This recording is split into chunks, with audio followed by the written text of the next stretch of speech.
1997 सालापासून आपण गुरुपौर्णिमा सार्वजनिकरित्या साजरी करतो.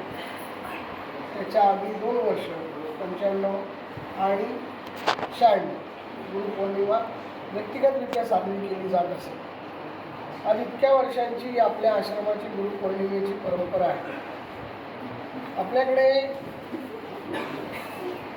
प्रत्येक पौर्णिमेच्या दुसऱ्या दिवशी प्रश्नोत्तर, समस्या निवारण किंवा मार्गदर्शनाचा कार्यक्रम होत असतो. पण अपवाद हे 4 दिवस असतात. पहिला धर्मनाथ बीज म्हणजे माघ शुद्ध द्वितीया, दुसरा महाशिवरात्र, तिसरा गुरुपौर्णिमा आणि चौथा दत्त जयंती. त्या दिवशी आपण प्रश्नोत्तर किंवा चर्चा घेत नाही, प्रश्नचर्चा. आता काही मंडळींना त्याची कल्पना नसते, काही मंडळींना असते. पण बऱ्याच लोकांना प्रश्नोत्तर आहेत आणि आज गुरुदेव भेटतील, मग आपण प्रश्नचर्चा किंवा काही समस्या मार्गदर्शन निवेदन करू असं वाटतं. परंतु आजच्या तारखेला आज 365 दिवसांपैकी 4 दिवस त्यापैकी 1 दिवस आज जीवब्रह्मसेवा नाही आहे. मग ती कधी आहे? तर उद्या ज्यांना येणं शक्य आहे त्यांना उद्या या. नसेल तर आपला प्रश्न एका कागदावर लिहा, त्याच्यावर आपलं पूर्ण नाव, जन्मतारीख, कुलदैवत, ग्रामदैवत आणि आपला मोबाईलचा व्हॉट्सअप नंबर त्याच्यावर टाका. मग ते प्रश्न उद्या घेतले जातील आणि तुम्ही जो व्हॉट्सअप नंबर त्याच्यामध्ये नमूद केलेला आहे त्या मेन्शन असलेल्या व्हॉट्सअप नंबरला तो पाठवण्यात येईल त्याचं उत्तर. हा एक मार्ग झाला. दुसरा, उद्या शक्य असेल, जवळचे असतील, जवळच्या गावातले असतील ते उद्या येऊ शकतात. नसतील तर अमावस्येला जीवब्रह्मसेवा आहे. होम हवन विधी, ग्रहशांती वगैरे त्या दिवशी अमावस्येला होणार आहे. श्रावण मासामध्ये पूर्ण म्हणजे सोमवार रविवार असे एकूण 4 सोमवार आणि 4 रविवार, पौर्णिमा आणि अमावस्या असे 2 दिवस, असं 30 दिवसांपैकी एकूण 10 दिवस इथे उपलब्ध आहे. त्यावेळेत आपले विधिमार्ग, प्रश्नोत्तर, चर्चा होऊ शकते. श्रावण महिन्यात पूर्ण. श्रावण महिन्यामध्ये जी व्यक्तिगत ग्रहशांती असते, उदाहरणार्थ एखाद्या व्यक्तीची मंगळशांती असेल, कोणाची कालसर्प असेल, कोणाचा पितृदोष असेल, तर हे विधी त्यांच्या नक्षत्राप्रमाणे दिलेल्या वारी होतील.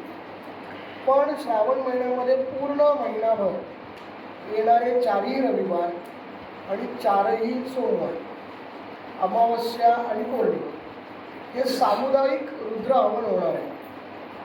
सामुदायिक रुद्र हवन म्हणजे काय?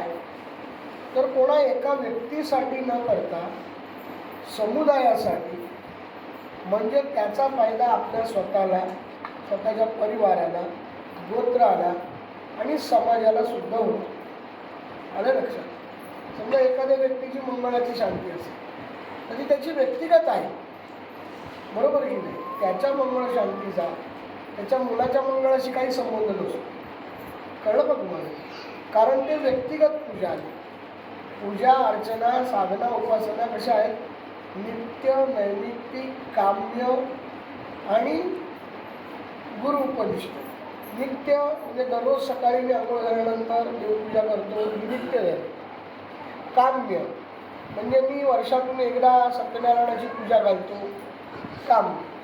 नैमित्तिक, भाद्रपद महिन्यातल्या गणेश चतुर्थीला माझ्याकडे गणपती येतो, निमित्त आहे ना त्याला, नैमित्तिक. आणि एक गुरु उपदिष्ट, गुरूंनी मला सांगितलं दररोज ओम नमः शिवाय म्हण आणि महादेवाला पाणी घाल, तर हे गुरु उपदिष्ट. म्हणजे उपासनेचे, भक्तीचे 4 प्रयोग आहेत. या 4 पैकी हा जो आहे श्रावण महिन्यातील रुद्र अभिषेक वगैरे, त्या 14 4पेक्षा वेगळा आहे. का वेगळा आहे? तर तो सामूहिक आहे. म्हणजे आज मी होमाला बसलो तर तो समूहाला, म्हणजे माझ्या कुळाला, गोत्राला, परिवाराला आणि समाजाला असा 4ही मार्गाने फळ देणार आहे. म्हणून आपण व्यक्तिगत हवन करतो त्याच्यापेक्षा सामुदायिक हवनाचं पुण्य विशेष आहे. आता तुम्हाला समजेल अशा भाषेत सांगू. समजा माझ्या खिशात 10 रुपये, रुपयाचं नाव काढलं की बघा सावध होते. त्यांना समजेल अशा भाषेत माझ्या खिशात 10 रुपये, पण माझ्या समोर आता 50 लोक बसले. मग मी 10 रुपये काढले आणि सगळ्यांनी 50 रुपये काढले, प्रत्येकाने 10-10 रुपये काढले. म्हणजे 51 माणसांनी जर 10 रुपये काढले, बरोबर की नाही, तर मग ते किती झाले? 510. बरोबर की नाही? माझ्या एकट्याच्या खिशात होतोपर्यंत किती होते ते? 10. तसं समूहामध्ये आहे. मी एकट्याने जप केला 108 वेळा, तो 108 वेळाच झाला. पण मी सामुदायिक जप केला 50 गुणिले 100, नाही का, म्हणजे मग तो किती गेला? 5000 वर झाला. म्हणजे त्याची पट वाढते, म्हणून त्याचा लाभ वाढतो. कळलं का? म्हणून सामूहिक उपासनेचं महत्त्व हे विशेष आहे. पण ज्याला त्यावेळेस जमेल, कारण की रविवार 4 आहे, शनिवार 4 आहे, बरोबर की नाही. आपला जो समूह आहे, आम्ही गुरुभक्त आणि उदयनाथ महाराज भक्त परिवार, आणि आपला जो चॅनल आहे, व्हॉट्सअप चॅनल गुरुवंत सर, या सगळ्यावर या विधीची माहिती आलेली आहे. त्याच्यामध्ये काही नंबरही दिलेले आहेत. त्या नंबरवर फोन करा.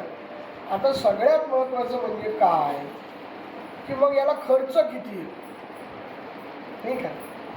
आता तुम्ही कोणत्याही ग्रहाची पूजा जर केली तर ती काही हजारात जाते, बरोबर की नाही. पण सामुदायिक उपासनेला तुम्हाला फक्त 251 रुपये खर्च येतो आणि लाभ तेवढाच होतो, नाही का. कारण सामुदायिक उपासनेचं फळ हे व्यक्तीला, गोत्राला, परिवाराला आणि समाजाला असं 4ही अंगाने असतं. म्हणजे काय आहे तर लाभही जास्त आहे, त्याचा खर्चही कमी आहे आणि सेवेचं फळसुद्धा विशेष आहे. म्हणून सामुदायिक उपासना जिथे असेल तिथे तुम्ही सहभागी झालं पाहिजे. कळलं का? तर हा एक तुम्हाला विशेष सूचना. त्याचा गुरुपौर्णिमा. आता मला सांगा, आपण दरवर्षी गुरुपौर्णिमेला जाऊ, पण आसवलीची गुरुपौर्णिमा का सेपरेट आहे माहिती आहे तुम्हाला? काय सेपरेट आहे सांगा. कारण काही ठिकाणी ज्या गुरुपौर्णिमा साजऱ्या होतात ते कोणीतरी कोणाचा तरी कान फुंकलेला असतो, कोणीतरी कोणाला माळ घातलेली असते, कोणीतरी कोणाला त्याच्या संप्रदायात समाविष्ट करून घेतलेलं असतं. परंतु हे केवळ एकमेव स्थान असं आहे जिथे फक्त तुम्ही आम्ही तत्वासाठी आहोत. मी कोणाचे कान फुकलेत का? काही माळ घातली का? काही अनुग्रहाचा काही प्रयोग केला आहे का तुमच्याबरोबर? उद्या सकाळी 11 वाजता मी तुला अनुग्रह देणार आहे, वेगळा आहे. तुकाराम महाराज सांगतात कसं, काय सांगतात तुकाराम महाराज? तुकाराम महाराज सांगतात, सद्गुरु कृपानी होय तेथे न चाले कर्म संकेताची नोय. कर्म संकेत जो आहे याला गुरुकृपेला काही बंधन नाही. कर्म पण नको आणि संकेत पण नको. कळलं का? गुरुकृपा ही विशेष आहे. आणि ती कशी मिळते तर श्रीकृष्ण सांगतात, श्रद्धावान लभते ज्ञानम संशयात्मा विनश्यती. भगवद्गीता काय सांगते? ज्याच्या हृदयामध्ये श्रद्धा आहे, ज्याच्या हृदयामध्ये पूर्ण समर्पणाचा भाव आहे, कळलं का, त्याला या बाह्य सोपासकाराची गरज नाही. त्याच्या हृदयातली श्रद्धा आणि त्याच्या हृदयातला असलेला भाव हा सुद्धा त्याला मोक्षाला नेण्यासाठी समर्थ आहे. आणि बाकी मग काय? संशयात्मा विनश्यती. कारण जिथे संशय आहे तिथे कोणत्याही पद्धतीचा कसलाही टिकाव लागत नाही. कारण की संशयाचं मूळच नष्ट होत नाही, नाही का. म्हणून सगळ्यात महत्त्वाचं आहे भाव. आता तुम्ही म्हणाल भाव काय? त्याविषयी कथा आहे. कथा फार चांगली आहे. आणि सत्कथा. सत्कथा म्हणजे काय? जेव्हा कधी ती घडलेली आहे तेव्हापासून ती आजपर्यंत आपण ऐकलेली आहे, अनुभवलेली आहे, त्याच्यावर विश्वास ठेवलेला आहे. उदाहरणार्थ, पांडुरंगाने नामदेवरायाच्या हातनं खीर खाल्ली, घडलं म्हणून सांगितलं ना, बरोबर की नाही. अनेक संत आहेत ज्ञानेश्वर महाराज आहे, मुक्ताई आहे, जनाई आहे, नामदेव आहे, गोरा कुंभार आहे. पण नामदेवाचंच नाव का घेतात? कारण ते त्याच्या बाबतीत घडलं म्हणून. समजलं ना तुम्हाला? मग नामदेवाच्या हातनं खीर खाल्ली, कोणी खाल्ली? पांडुरंगाने. का आपण घेतो उदाहरण? तर ती सत्कथा, म्हणजे प्रत्यक्ष घडल्यामुळे. आज जरी आपल्या समोर घडलं नसलं तरी त्यावेळी, त्या काळी, त्या लोकांसमोर ते घडलेलं आहे, म्हणून ती सत्कथा, सत्यावर आधारित. दंतकथा नाही. दंतकथा म्हणजे काही एखाद्या झाडात वेल आला आणि तो स्वर्गात गेला आणि त्याच्यावरून तो चढून वर गेला, घडेल का? मग त्या बिया असतील 4-5 मलाही द्या, वेगवेगळ्या ठिकाणी फिरून येतो, असं काही घडत. म्हणून ही काय आहे? दंतकथा. आणि नामदेवाच्या हातनं दूध प्याले, खीर खाल्ली, हे काय आहे? सत्य. तसं ही जी आता तुम्ही कथा ऐकलं ही सत्य कथा अशी आहे. एक भक्त होते, ते भक्त, त्यांचं नाव हरिदास. आणि त्या भक्ताला रामावर फार श्रद्धा. प्रभू राम त्याला फार आवडत होते, बरोबर की नाही? आपल्याकडे ईश्वराची सुद्धा आपल्या धर्माने यू हॅव टू चॉईस, बरोबर की नाही? ईश्वराला सुद्धा आपल्या धर्माने काय सांगितलं? You have two choice. तुझ्या इच्छेने निवड बुवा तू. कुणाला गणपती आवडेल, कुणाला दुर्गा माता आवडेल, कुणाला शंकर आवडेल. आपल्याला काही भांडण नाही का? बघ, आमच्या बाळाला गणपती आवडेल, काय करतात? आता त्याला जबरदस्ती काय पिंकी समोर बसून. आपल्याला स्वातंत्र्य आहे, आपल्याला उपासनेचं स्वातंत्र्य आहे, आपल्याला आचरणाचं स्वातंत्र्य आहे, आपल्याला भक्तीचं स्वातंत्र्य आहे. तरी आपल्यापैकी काही नालायक लोकांना असं वाटतं की आपल्या धर्मात बंधनं फार आहे, नाही का? एकदा महिलांनी ती डस्टबिन घालून बघायची काय 24 तास, आहे की नाही? आणि पुरुषांनी 4-5 वेळा असं वेळं वाकडा उभा राहा, गुडघ्यावर असताना खाली ये, वर वरून ओरड, असं काहीतरी प्रयोग करून 4-5 वेळा दिवसातून बघायचं, म्हणजे कळेल की स्वातंत्र्य कुठे आहे. काय करता लोकांना किती सांगता, नाही का? आपल्यामध्ये हे आहे. तसं उपासनेचं स्वातंत्र्य आपल्या धर्माने दिलंय. त्याला कोण आवडेल? राम. सकाळ संध्याकाळ रामाची मोठ्या आवाजात आरती वगैरे करेल. पण एके दिवशी काय झालं, त्याच्या मालकीनीनं, म्हणजे त्याच्या मंडळीनं त्याला सांगितलं, अहो तुम्ही रामाच्या एवढ्या आरत्या म्हणता, एवढा गजर करता, 2-2, 3-3 घरं सकाळी सकाळी जागी करता, तुमच्या देवाऱ्यात राम आहे का? आहे, काहीतरी महत्त्वपूर्ण विषय आहे. आजच जातो म्हटलं. बघितलं आपल्या खिशात किती पैसे आहेत, बँकेत किती पैसे आहेत. गेला आणि मूर्तिकाराकडे गेला आणि प्रभू रामाची एक साधारण 2-2.5 फुटाची सुंदर मूर्ती, तिचं जे काही मोल असेल ते सुट्ट करून तो घेऊन आला. आता मूर्ती घरी आणली, ठेवली. आता मूर्ती नसताना जेवढी भक्ती होती, मूर्ती आल्यानंतर दुप्पट वेग आली. रोज 5 वाजता भुपाळी म्हणायचा, आता 4 वाजता उठून पहिली आंघोळ घालायला लागला रामाला. 4 वाजता आंघोळ, मग आरती, मग देवाचा शृंगार, मग साज, मग देवाला नैवेद्य, झांजा वाजून आरती, मोठा दणका. सकाळी संध्याकाळी 4 महिने झाले. आता त्या सगळ्या आजूबाजूच्या ज्या काही आहे महिला मंडळ म्हणजे गॉसिप सेंटर. अजिबात रागवायचं नाही एक दुसऱ्याला. आणि माझ्याकडे तर मुळीच रागाने बघणार, मला सगळ्या जगाचा अनुभव आहे. महिला मंडळ म्हणजे गॉसिप सेंटर. 1 असो, 2 असो, 4 जण, एकटे आहे तोपर्यंत ठीक आहे. 2 झाले, 2च्या चौघी एकत्र आल्या, अमक्याच्या पंजापासून तमक्याच्या नातवापर्यंत कुणाचा विषय कुठे जाईल अजिबात पत्ता लागणार नाही तुला. पुरुष मंडळीला तर बिचाराला कधीच कळायचं. तो बिचारा मेला, डबा घेऊन जा, घरी ये, दुपारचा डबा खा, आणि संध्याकाळी घरी आणून बायकोला चुकून जाऊच काढला. आणि तसाच असला, कुणाचा डबा खाल्ला नाही का, हे असं असतं. त्यांना तुमची विचाराची हिंमत होऊ शकत नाही.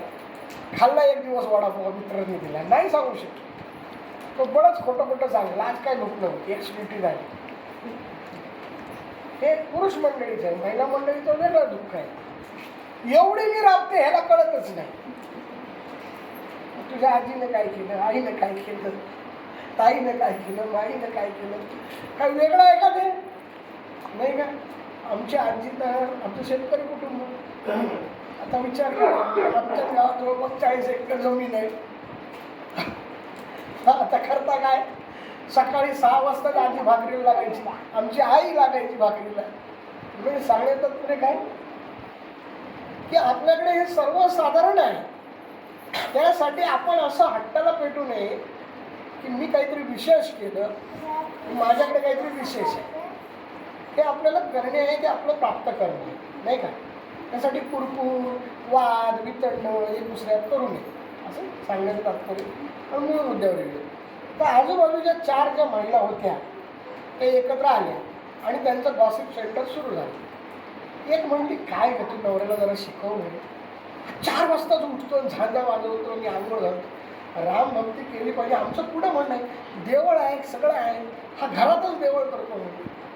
एकदा झालं, 2दा झालं, 4 वेळा झालं, 5व्या वेळेला त्या बिचारीचा संयम संपला. तिने ठरवलं संध्याकाळी हा येऊ देच घरी. संध्याकाळी हा आला. जसा आला म्हटलं, अहो तुम्हाला काही समजतं का. यांनी मनाची तयारी केली, काहीतरी मग पगारावरून बोलेल, काही याच्यावरून बोलेल, त्याच्यावर बोलेल.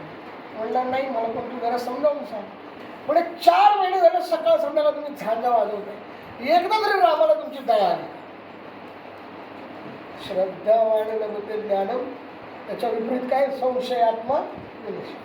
झालं मनात संशय आला, काय माझी चुकीचं बायको बोलली नाही. एवढी पण सेवा करत असेल का गावात. आता बायकोने आधीच तिथे चौघींचा राग त्याच्यावर काढला. आपल्या बाजूला रामाचे भक्त आहेत, आपल्या बाजूला एकादशी धरतात, कोण 4 वाजता उठून आंघोळ घालत नाही, तुमचं काहीतरी भलतंच असं तसं. हे सगळं 1 तास त्याच्या डोक्यात ते घाण्याचे घाव बसले. रात्री झोपताना म्हणलं, रामा आता बास झालं, तुला जो काही साक्षात्कार द्यायचा आहे, नाव युअर टाइम इज स्टार्ट. माझ्याकडे काय बघायचं नाही म्हणले. मी केलं ना का जर तुमचा, इतकी वर्ष केला, माझी बायको काही चुकीचं बोलली नाही, पण आता तुमचा टर्न. आता तुम्हाला मी 24 तास देतो, मला आशीर्वाद द्या, काहीतरी अनुभव द्या, काहीतरी चमत्कार दाखवा. नाही का. माणसाची श्रद्धा जेव्हा डळमळीत होते तेव्हा तो चमत्काराची अपेक्षा करतो. कळलं का. हे संतांच्या चरित्रातून शिका. संतांकडे चमत्कार होतात, हे सूर्यप्रकाश इतकं सत्य जरी असलं तरी संत स्वतःच्या आयुष्यात कुठल्याही चमत्काराची अपेक्षा करत नाही, हे सुद्धा त्रिकाळ सत्य. उदाहरणार्थ तुकाराम महाराजांनी ऊसाने मार खाल्ला, पण विठोबाकडे ऊस मागितला. समजलं ना तुम्हाला, ती त्यांची भक्ती आहे. कळलं का. पण गावाला पुऱ्या एवढा दाणं आकाशातून पडलं, हा विठोबाचा अनुभव आहे. तुकारामाने मागितलेलं नाही, लक्षात ठेवा. संत मागत नाही, आपण मागतो भक्त. त्याच्यातला भक्त जागा झाला. देवा, now this is last warning to you, your time is start now, you have only 24 hours. तर रामच ते मर्यादा पुरुषोत्तम. त्यांनी तिथनं लगेच ब्रह्मदेवाला सांगितलं. ब्रह्मानी याच्या भाग्यात काय म्हणले, प्रभू तुम्ही त्याला दर्शन द्यावं एवढं काही याची पात्रता अजून झालेली. राम म्हणले, ऍप्लिकेशन रिजेक्टेड. राम काय बोलले, झालं संपला विषय, तुझ्या भाग्यात नाही. आता तू किती ओरडला, मी काय आता तुझ्याकडे लक्ष देत नाही. 24 तास संपले. आता हा बिचारा सारखा तास पाहिजे. झालं दुपारी 3 वाजले, 4 वाजले, 5 वाजले, 6:30 वाजले, घरीच आला. रामा, हे काय बरोबर नाही, आजपासून तुझं सगळं बंद. आंघोळ बंद, चौक बंद, जय जयकार बंद, झाज बिन सगळं. राम उत्सव कोपऱ्यात नाही. कळलं. पण आता उपासना तर केली पाहिजे, सवय लागली भक्तीची. आता काय करू काय करू काय. अचानक डोक्यात विचार आला, श्रीकृष्ण किती चांगला आहे नाही का. सगळे गोळा करतो, आपण दहीहंडी फोडतो, आपल्या मित्रांनाही खाऊ घालतो. म्हणजे असा देव पाहिजे. मी पण खातो, तुला पण खायला नाही. रामाचं काय उपयोग होणे, मनात गेले ते आपसात सीतामाईला घेऊन गेले. हे काय बरोबर नाही. आपली चॉईस चुकली. सकाळी 6 वाजताच उठला, परत बँक बॅलन्स चेक केला, खिशातला पैसा आमचं ढवका सगळं गोळा केलं, गेला बाजारात. आता म्हटलं कृष्णात पण चॉईस आहेत वेगवेगळ्या.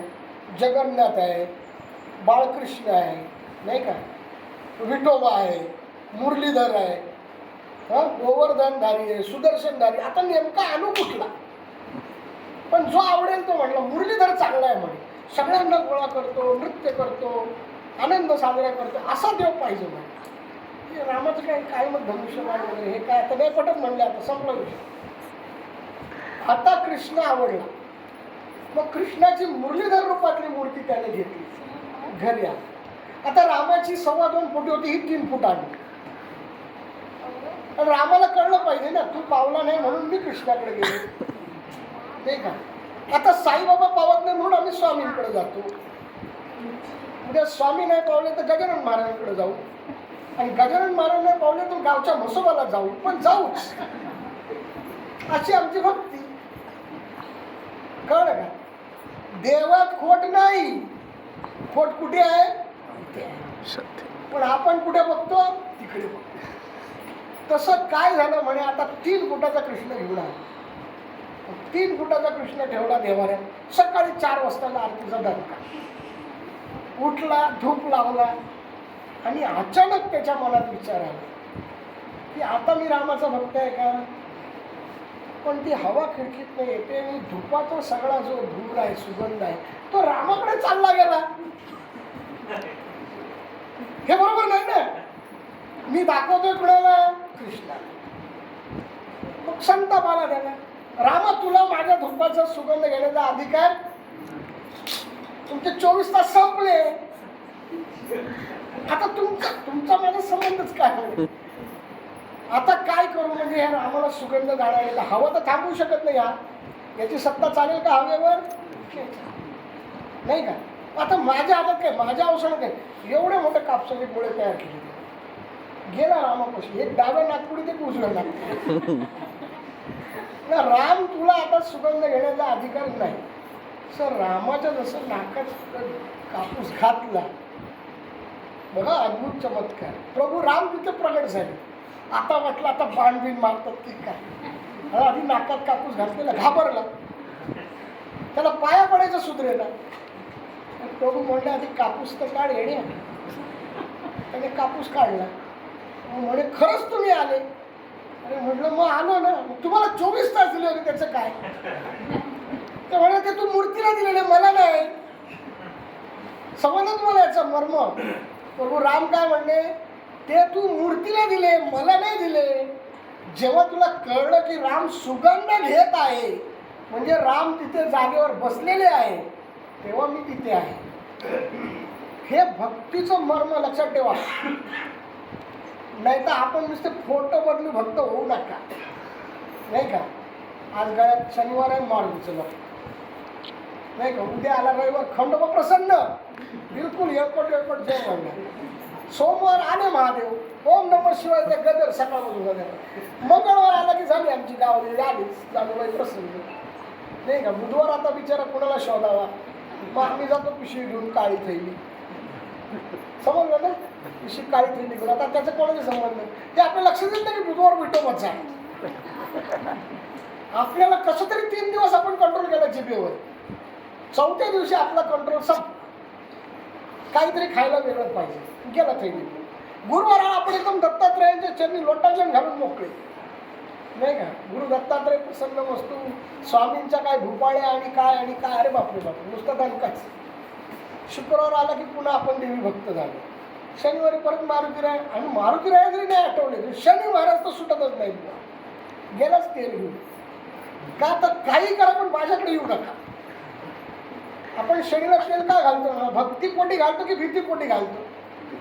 80% भीतीपोटीच घालतो. महाराज माझ्याकडे येऊ नका. माझी रास जरी तशी असली 7:30, please don't come to me, find anybody, दुसरीकडे जा. हे आपली वृत्ती. म्हणून दोष कधीही भक्तीमध्ये नाही. दोष कशात आहे? आपल्या विचारांमध्ये आणि विकारांमध्ये. समजलं का? म्हणून रामदास स्वामी सांगतात, कोणताही विकार मनात न आणता जो भक्ती करतो त्याची भक्ती सफल होते. मग हरिदासला त्या दिवशी राम प्रत्यक्ष भेटले, आणि प्रभू रामांनी काय सांगितलं? प्रभू रामांनी सांगितलं की तुला आजपर्यंत कधी वाटलं नाही की मी इथे तुझा धूपाचा सुगंध घेतो आहे, म्हणजे मी इथे सजीव आहे, मी तुझ्या समोर आहे म्हणून मी तुला भेटलो नाही.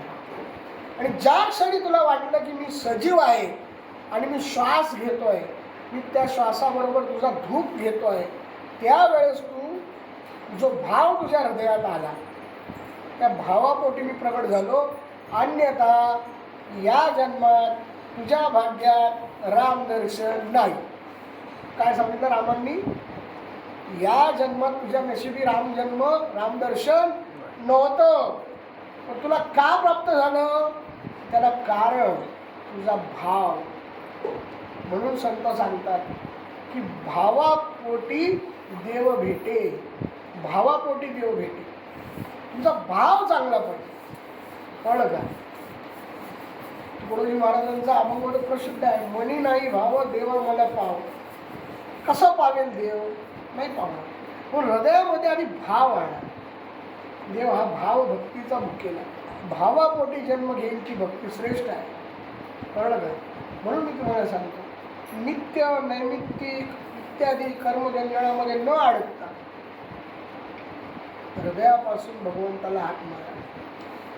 कळलं का? हृदयापासून भगवंताला हाक मारा. त्याच्या चरणाशी नतमस्तक व्हा. तो सोबत आहे, तो जवळ आहे, तो मला पाहतो. कळलं का? आणि तो मला प्रतिसाद देतो. ह्या भावनेनं जर तुम्ही नमस्कार केला तो तात्काळ पोचे मजजवळी. कळलं का? तो बाहेरून काही नाही, त्याला बाह्य अभ्यंतराची जोपासकाराची कशाची गरज नाही. म्हणून गुरुपौर्णिमा विशेष आहे. कारण भक्ती करा हे सगळे सांगतात, पण ती कशी करावी हे फक्त गुरु सांगतात. गुरुची विशेषता काय आहे? कळलं का? मी काय गपचूप तुमच्या उशाला नंबर लिहून ठेवला का? महाराष्ट्र राज्य लॉटरी 1 करोड रुपयाचे बक्षीस, नंबर अमुक अमुक अमुक अमुक अमुक का बोललो सांगा. चुकून जर मी म्हटलं 1 through 4 5 9, काही लोक ते डोक्यात ठेवतील हो. महाराज खोटं बोलत नाही म्हणजे, नाही का? आणि असं त्यांच्या वाणीतनं चुकीचं जाणार नाही म्हणून अमुक तमुक असं का म्हणावं लागतं असं कारण नाही. असं आहे. पण आपल्या हृदयामध्ये तो भाव पाहिजे. आणि हे गुरु सांगतात. लोक संतांकडे जातात, साधूंकडे जातात, ज्ञानोबरायाकडे जातात, तुकोबरायाकडे जातात. तुम्ही इकडे येतात. काय येतात? त्याची कारण आहे. जे माझ्या जीवाचं संकट हरण करतात, जे माझ्या जीवनातल्या संकटातून मला बाहेर काढतात, जे माझ्या अडचणीवर मला मात करून माझा मार्ग प्रशस्त करतात, त्या गुरूंविषयी उतराई म्हणून तुम्ही आज इथे. कळलं का? बाकी तर काही नाही. डाळ भात आपल्याही घरी आहे. इकडे काय यावं एवढ्या लांब? सांगण्याचं तात्पर्य काय की भक्ती करा हे सर्व सांगतात, पण ती कशी केली पाहिजे ते फक्त गुरु सांगतात. आता आजचा गुरुबोध फक्त हाच आहे. काय की भक्ती तीच खरी ज्यामध्ये भाव आहे. आणि भाव कसा पाहिजे? तर माझा परमेश्वर, माझा गुरु, माझा आराध्य दैवत माझ्या सोबत आहे. त्याला माझं सर्व माहीत आहे. मला सर्व बाबतीत ते ऐकतात, समजून घेतात, माझा मार्ग प्रशस्त करतात. असा हा माझ्या सोबतच आहे. माझा ईश्वर माझा पाठीराखा आहे. असा भाव पाहिजे. तर मग हरिदासासारखं तुझा टाइम स्टार्ट नाही का? असं आहे. पण तो कधी सफल होतो? जेव्हा त्याला ते जाणवतं की हा प्रभू ईश्वर हा नुसता मूर्ती नसून प्रत्यक्ष आहे, लाईव्हनेस आहे. प्रत्यक्ष जीवित राम तिथे बसले आणि ते माझा धूप घेत आहे. जेव्हा त्याच्या हृदयातून आलं तेव्हा त्याच्या भाग्यात नसताना सुद्धा रामदर्शन झालं. लक्षात ठेवा. त्याच्या आधी रामाने विचारलं होतं ब्रह्मदेवा, याच्या भाग्यात आहे का? ब्रह्मजीने सांगितलं नाही बुवा, याच्या भाग्यात नाही. मग रिजेक्टेड ॲप्लिकेशन पण पास झालं. कशामुळे? भावनेमुळे, श्रद्धेमुळे. असं आपली श्रद्धा पाहिजे. आहे लक्षात. आजचा गुरुबोध हाच आहे. तुम्ही जी भक्ती करता ती भावाने करा. श्रद्धेचा उगम भावात आहे. हे भाव हाच आपल्या भक्तीचा पाया असला पाहिजे. कुठली मनोकामना, शंका, कुशंका, लोभ, इच्छा, कामना, वासना आपल्या भक्तीचा पाया नको. आपला भाव, आपली निष्ठा, आपली श्रद्धा हा आपल्या भक्तीचा पाया असला पाहिजे. हा आजचा गुरुपूर आहे. तुम्ही सर्वजण आलात, धन्यवाद. तुमच्या परिवारातले जे आहेत त्यांना आशीर्वाद, जे तुम्ही इथं बसलेत त्यांना आशीर्वाद, ज्यांच्यावर तुम्हाला त्यांचं भलं व्हावं असं वाटतं त्यांना आशीर्वाद, तुमचं भलं होण्यासाठी ज्यांनी प्रयत्न केले त्यांनाही आशीर्वाद. सर्वांना समान आशीर्वाद. सर्वे संतु निरामया, सर्वे संतु निरामया. सर्वांच्या जीवनातलं जे काही संकट आहे ते दूर व्हावं, तुम्हाला ईश्वराची भक्ती घडावी, सर्वे सुखीना संतु, सर्व सुखी असावे, हा शुभाशीर्वाद. कल्याण वस्तू गुरु. आता प्रसाद आहे, प्रसाद घ्यायचा.